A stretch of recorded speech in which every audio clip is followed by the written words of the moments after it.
আপনার মন খারাপ হলে আপনি এই সূরাটা পড়বেন, আপনার মন ভালো হয়ে যাবে।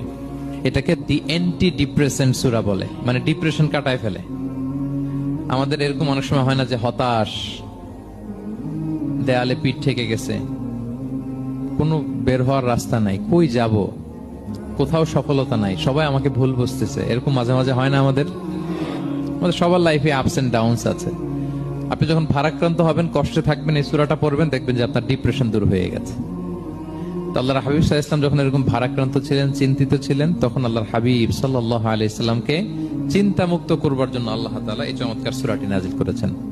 আল্লাহ নাজিল করলেন, আউযু বিল্লাহি মিনাশ শাইতানির রাজিম, বিসমিল্লাহির রহমানির রহিম, ওয়াদ-দুহা ওয়াল-লাইলি ইযা সাজা মা ওয়াদ্দাআকা রাব্বুকা ওয়া মা ক্বালা ওয়ালাল আখিরাতু খায়রুল লাকা মিনাল উলা ওয়ালা সাওফা ইউতিকা রাব্বুকা ফাতারদা।